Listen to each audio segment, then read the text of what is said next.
Oh, I don't remember which one's which.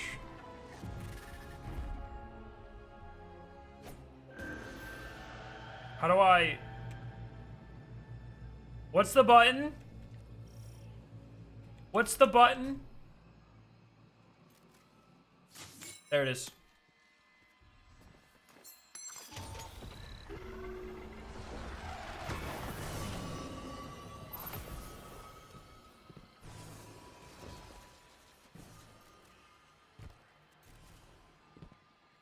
Oh, what the fuck is this?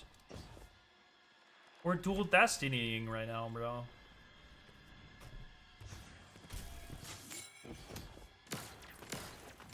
Fucking...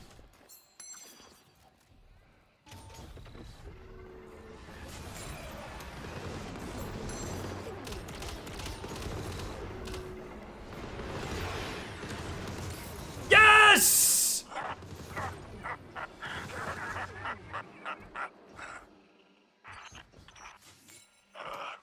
Another trophy for your collection, eh?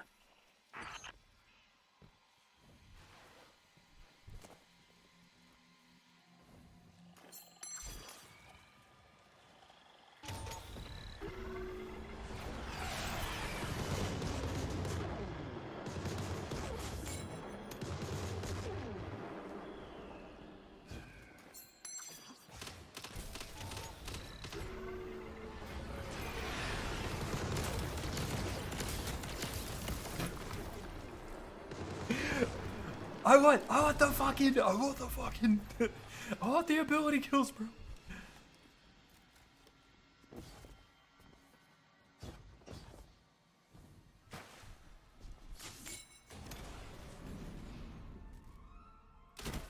Yo, chill.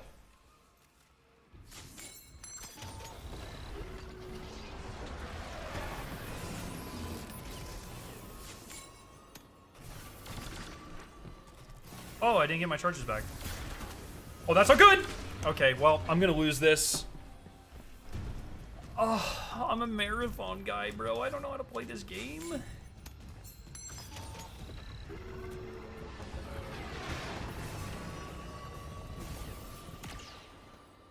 I don't like this.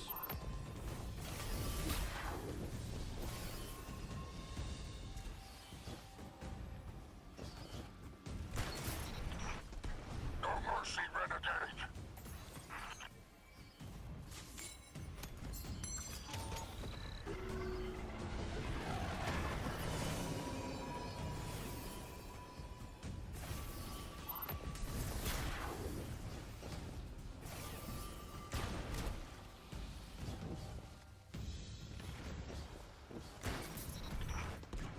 Easiest shit I've ever done.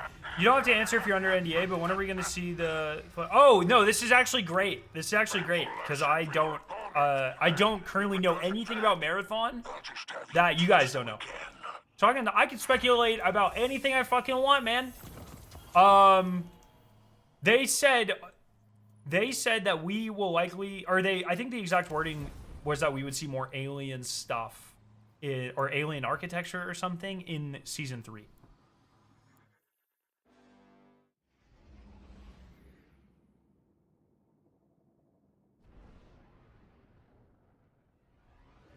I'm tired of killing bots. There's the, we get the Shadowrunner things next season. I'm really excited because they haven't started talking about those. See, Seb, thanks for hanging out, my friend.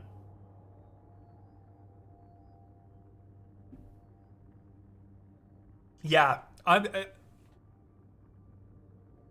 they... Oh, no. Do we know about the Black Armory stuff yet?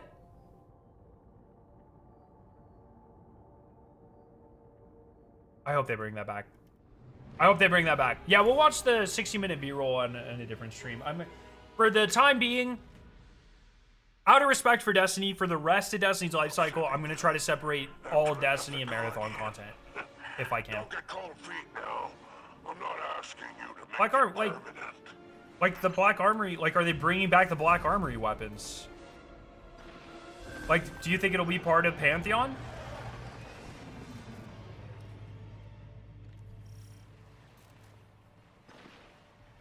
Is there only 2? I hope they bring... Because they've announced pretty much everything else, right? How do I see like who's in my fucking game?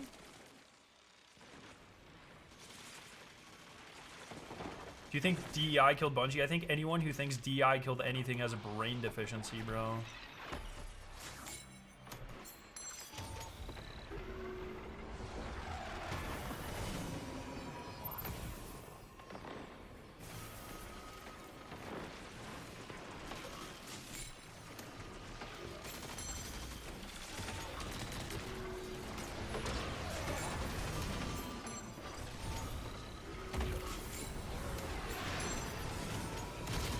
Oh, I'm so fucking bad at this video game. I think my sensitivity is lower in this game than Marathon, I'm pretty sure. Blue-haired Mohawks are to blame? Well, I've been to Bungie a lot of times. I've never seen anyone with a blue-haired Mohawk. So I think your fucking... Your irrational fear is unfounded, my friend.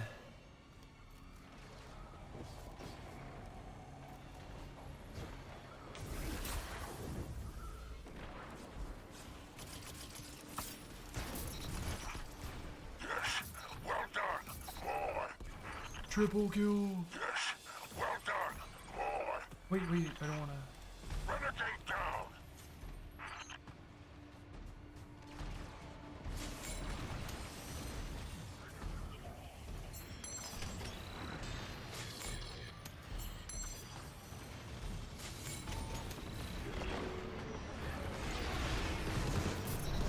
Nice! Renegade down. Yo, Amanda, what's up? Zero shot. You win it all. Yo, Kel. Oh, Kel, you're in my... I just saw you in the game. I threw Revitalize at him. Oh, sorry, my vines are backwards.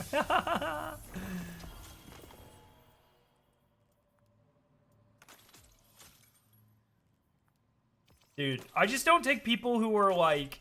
Who want to be best friends with Lakshmi. I just can't take you seriously, man. I don't know what to tell you. Like, well, yeah, being a space Nazi is really cool, actually. Like, come on. Come on. Let's get fucking real. Have you seen Mog's Music Box new vid? No, I don't know what that means.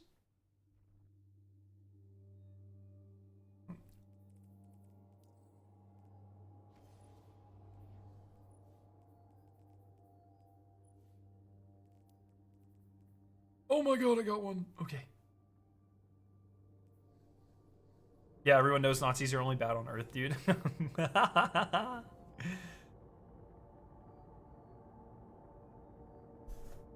There we go. Dude, imagine seeing the Melee 4 comes to life, 2026. Oh, fucking the Hunter, dude. I'm really excited about that.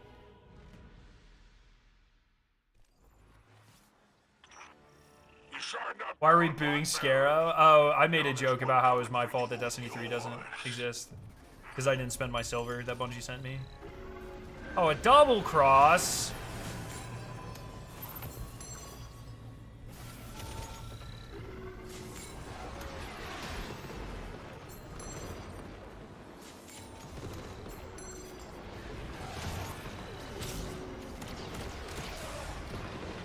Yo, chill.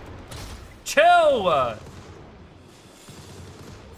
Chill! Any specific guns you want to see return?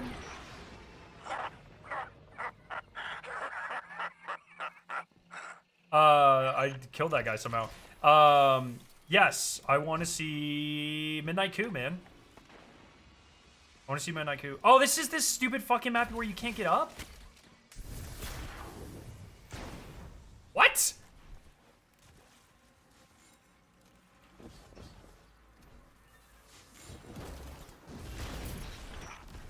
No mercy, renegade. You're in the video? What video am I in? What's happening?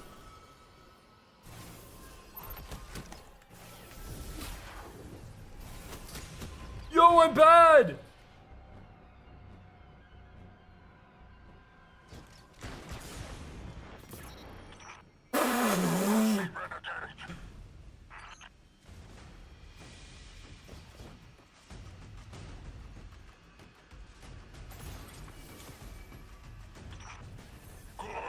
That's what I'm saying, Hoon. Warmind cells, actually, I'm so glad. Dude, Warmind cells are back. I am praying. I am actually on my knees begging in an Applebee's that it has the same Wither Horde interaction that I used to have. Oh my fucking god, dude. Oh my god. Dude. Dude. What titles do you think you'll equip when you log off for the final time? Shadow, Godslayer,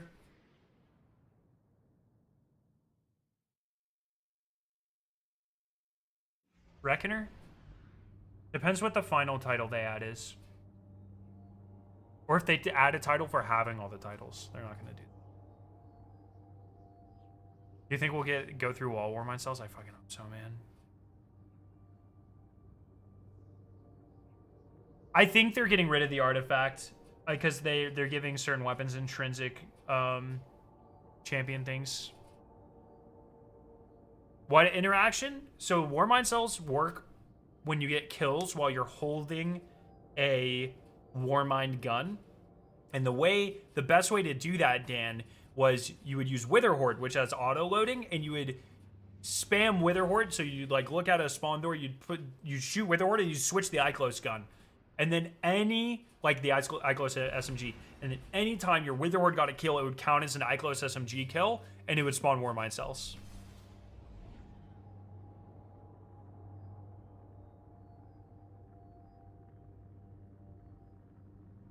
Xenophage was also very good for making cells.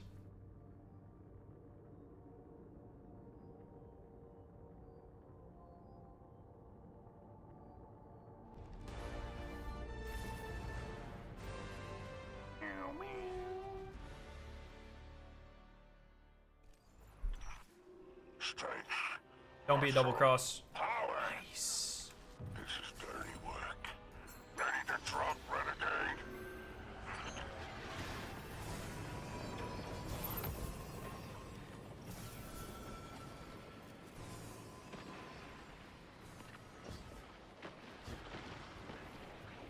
Bruh, climb the fucking hill.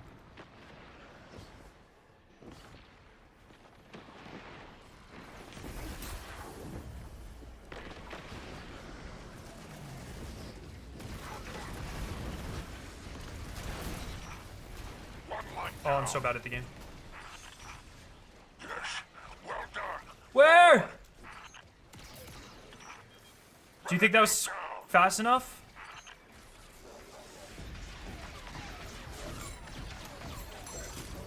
Oh, I did it again.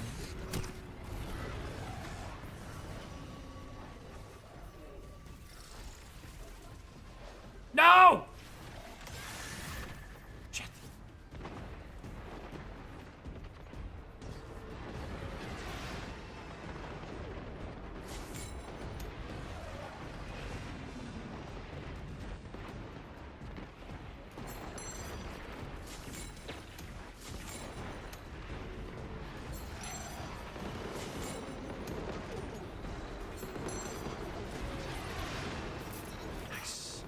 Nice! Done. More. Yes. Well done. More. Conquest. Triumph. Revision 0 did not interact with Warmind cells. I think Warmind cells were gone by the time Revision 0 was here. I don't remember those overlapping at all. It's kind of hard because the eras of Destiny get really mixed up in my head.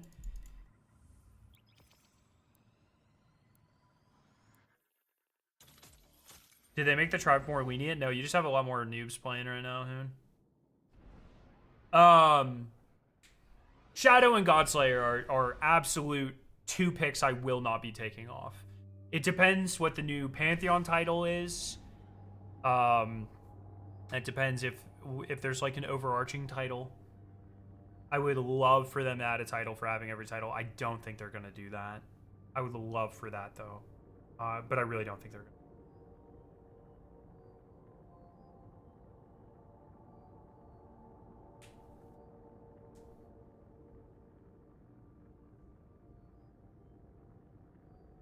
Cells were removed with Lightfall? Okay, okay.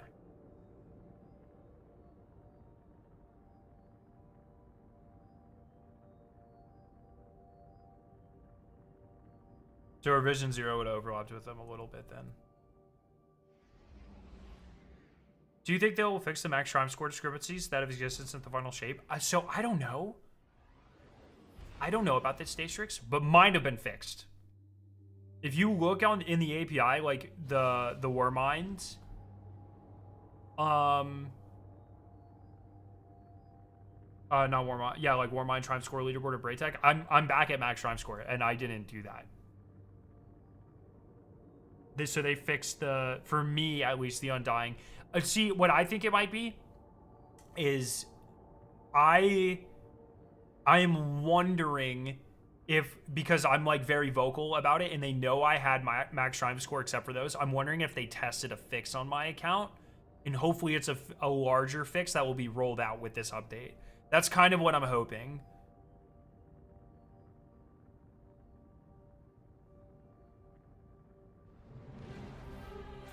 Have we heard anything about a new exotic mission? No, but they did say there were secrets. I'm thinking there will be at least like one. I'm hoping for one big secret. That's like I need your a really specialized fun skill set. nostalgia Easter egg. I don't know if it'll be an exotic mission or anything, but I think there will be something really good.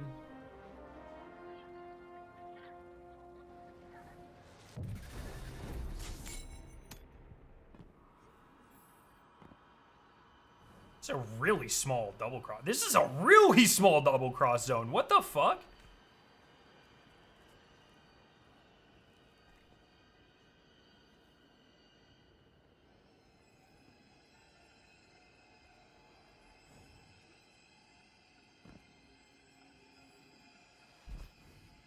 I fucked up.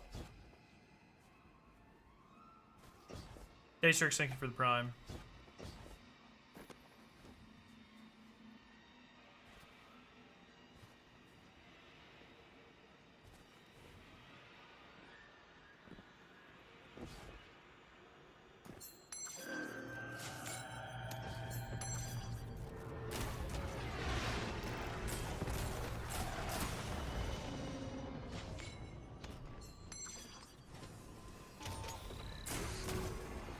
Bro, if any of those want to go, that'd be great.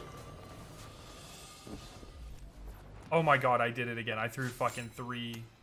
I'm so bad at this video game.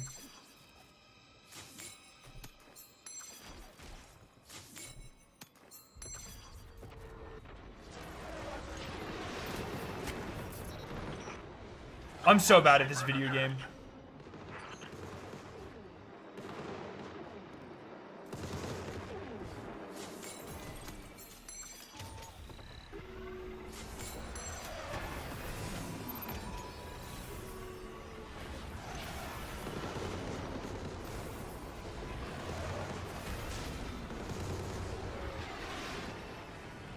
What did he just spawn?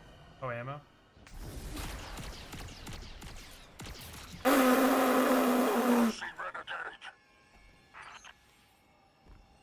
Damn, that's embarrassing, dog.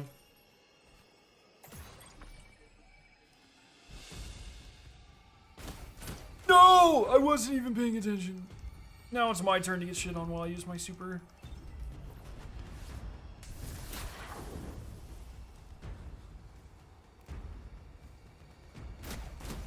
No! Alright. That's embarrassing, dog. Shit. I keep throwing the wrong fucking coin, bro. You know you can instantly throw a coin as soon as you start the coin flip animation? I did not. I'm wondering if the last exotic hand cannon will be first curse. I bet it'll be Fatebringer. Exotic Fatebringer is my guess. First curse is such a mid-exotic. Why would they do that one?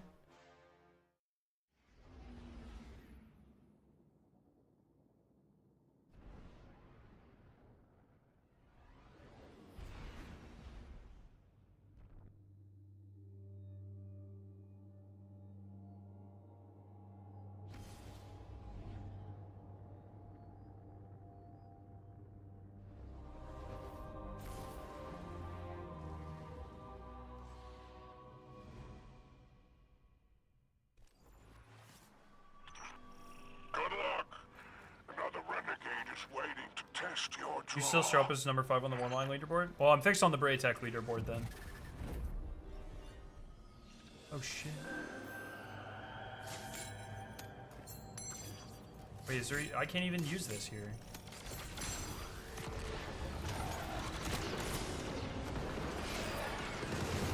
Yes! I lied, I can use this here. Hit them again. Bring me that crest. I will pay you handsomely.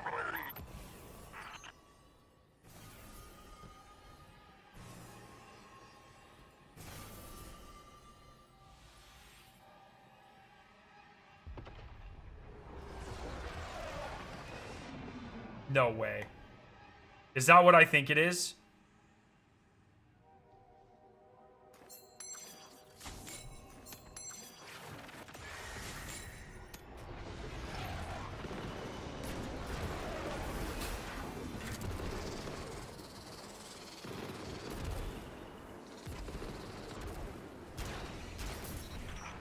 Coward. Cares if they can come back. Coward. I didn't take you for the trophy collecting type. You're going to frame it and put it on your wall.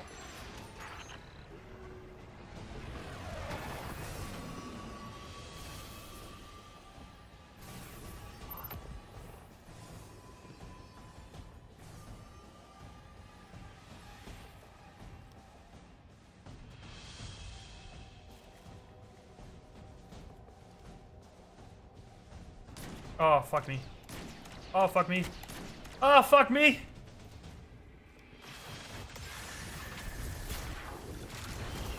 No, hit your fucking shot. Oh, I'm dead. This is no good. This is no good.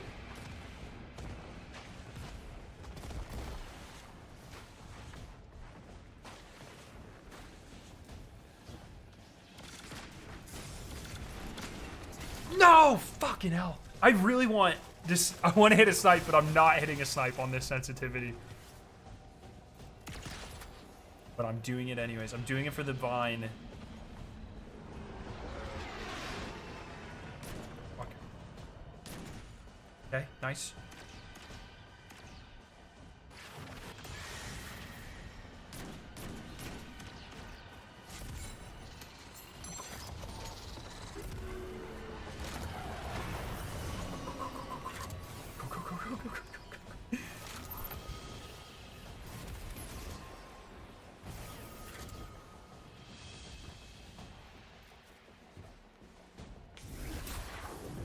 Oh, you better run!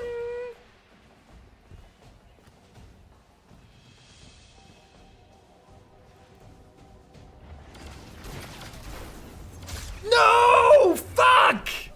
I'm so bad at this fucking video game, dude. Jesus. Alright, alright. Hit your fucking shots, bro. Easiest shit I've ever done. You gotta give him hope, and then you gotta take hope away. Like Luke Smith. My homie Luke Smith told me that. You gotta give him hope, hope, hope. Take all hope away.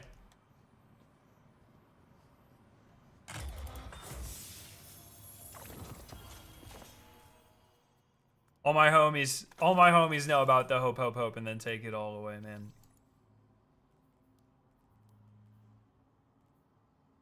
I've almost got that. I'll go until I get that one. I heard they're shelving Destiny work on Warframe. True.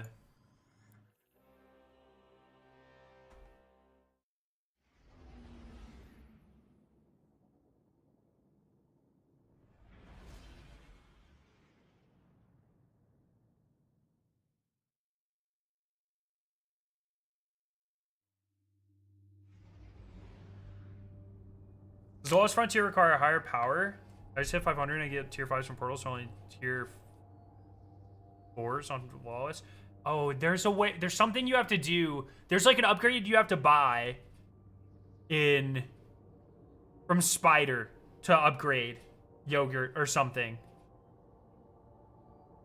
Does anyone in chat remember? I think, yeah, there's an upgrade you have to buy from Spider to get tier 5s or something.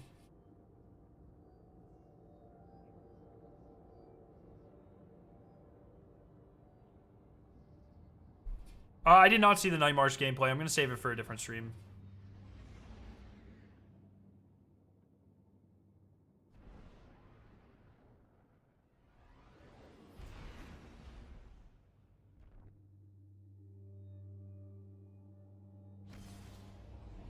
You gotta have one faction max. Maybe that's what it is. Yeah, there's a way to do it though.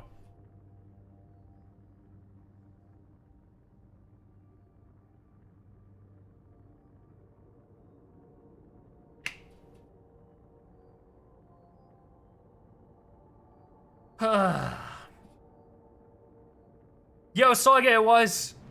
GG. I was trying to hit the trick shots, didn't work. Now this will be a proper Please don't be double crossed. Nice. Okay, okay, okay.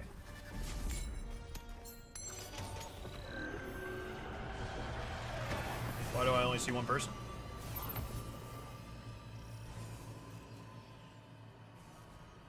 Where's your teammate, little brody? Where's your teammates?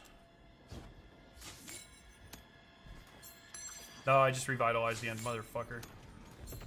What is that?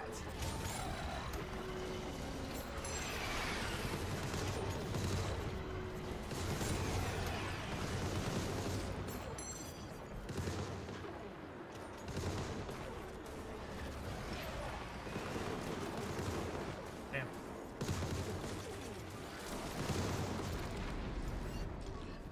Is this the only guy in the lobby?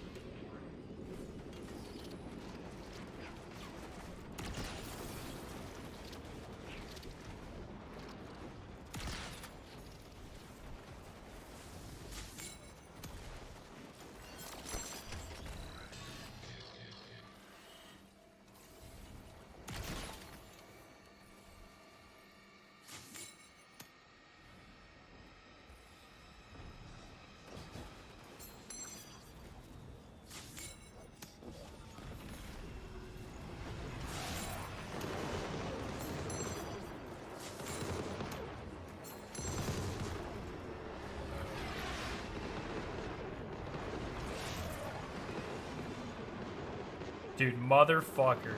Why is there only one person in this lobby?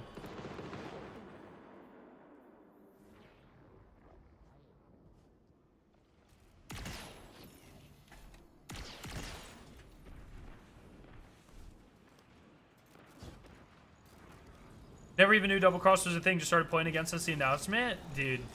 Well, I'm glad you're back. Dude, Final Shape or Renegades is actually so good. So I'm glad people are coming back to experience it. It's, I think, a highly underrated DLC. And I'm really sad about that, actually. Like, I don't know, man. It sucks to go out on something like that. Just never going to be appreciated for what it was.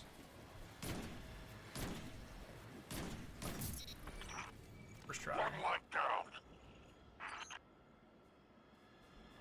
The Star Wars is what I think killed it. Yeah, maybe. Oh, look, dude, I fucking hate Star Wars. Well, okay, that's a little strong. I don't like Star Wars. I think Star Wars is like 88% of Star Wars is the most aggressively mid media you'll ever see in your entire life, and the other 12% is bad. I think, like, and I've seen most of it. I just don't like it. I really liked Renegades. I don't think the Star Wars helped at all, or hurt at all. Maybe it didn't help at all either. I felt this DLC was just very good. Harry Potter better. I'm actually a big Harry Potter hater too. It's pretty funny that you bring that up.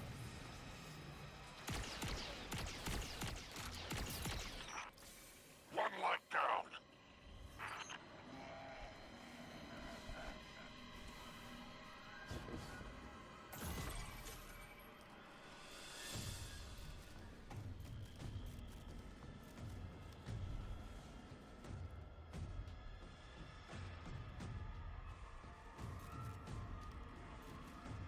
I don't enjoy any media. I like The Walking Dead.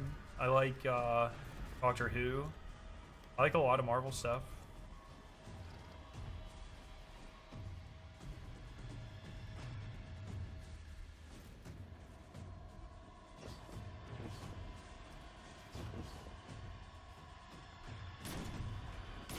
Bruh. One leg down. I don't know how that was a headshot. Do you like the end of The Boys? I thought the end of The Boys was better than people were giving it credit for. But obviously I would have liked a much more explosive ending. But That's the I would way say down. I really like the first 3 seasons of The Boys. Last 2 seasons, it's weird. The last 2 seasons felt like they were both filmed during COVID. I've not finished Born Again Season 2. We just saw the boxing ring. So I think we have a couple more episodes left. The Boys ending was good, but could have been 10 times better. That's sort of how I feel about it. The end of The Boys was better than the end of The Walking Dead.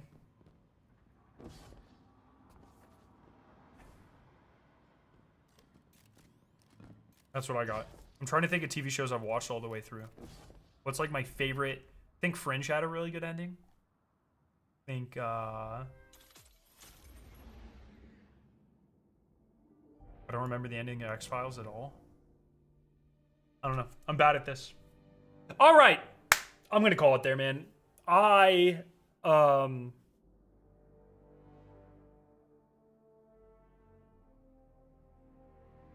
you seen Lost? Yeah, I'm not a big fan of the ending just because doesn't really connect with me. I don't like it because of other people. I don't like it because of other people. People don't like it for other reasons other than me. I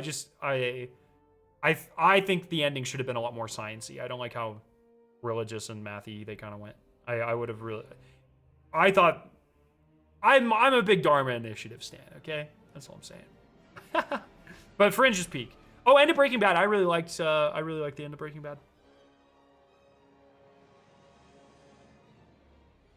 Have you ever done any more of the Blueprints puzzles? No. At some point, I should probably just do a fresh playthrough. But name one Avenged Sevenfold song. Are we doing this right now? Are we okay? All right.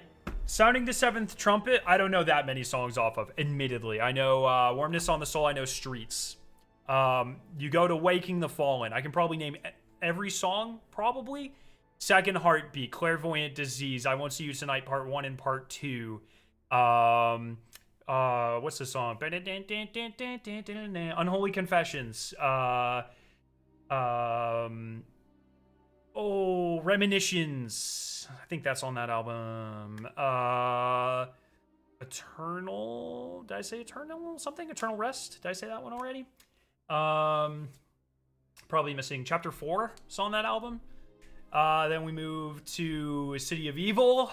Blinded in Chains, MIA, Sidewinder, Beast and the Harlot, of course, Backcountry, of course. Used to know these a lot better. Seize the Day? That might be White Album. No, I don't think it is White Album. I think it's that one.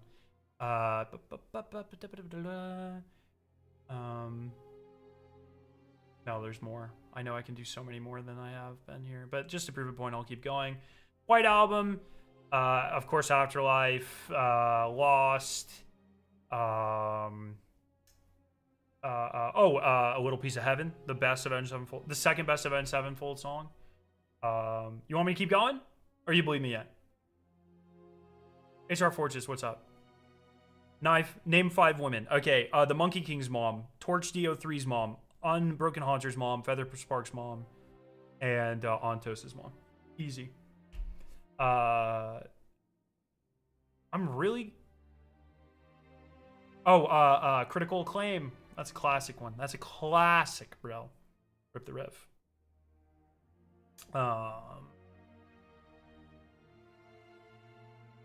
Nightmare.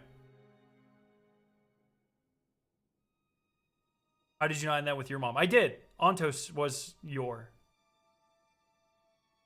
Nightmare. Okay, and then Nightmare stage. Oh, sorry, Nightmare Hail to the King stage. And then Life is But a Dream, which is what this shirt is from. I don't even like that album, and I own merch. Fuck ass. Trying to question my music knowledge. Not Ready to Die is one of my favorites to play on guitar. Beautiful song. That's probably my third favorite Avenged Sevenfold song. It goes Save Me, which is objectively the best Avenged Sevenfold song. Save Me is a fucking masterpiece. And then, A Little Piece of Heaven. Beautiful song. And then Not Ready to Die. And then I would probably go, like, I really like The Stage. I might go The Stage next. Because I just think that's a brilliant song. And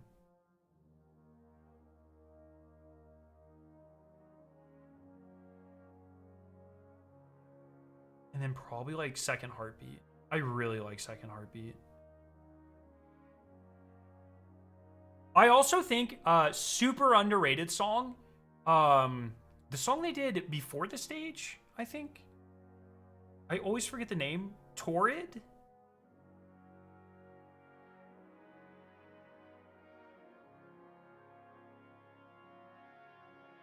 Is it Torrid?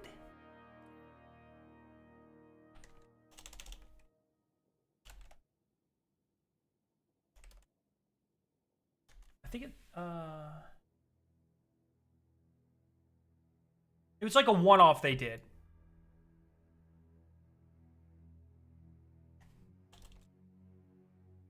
Like a single.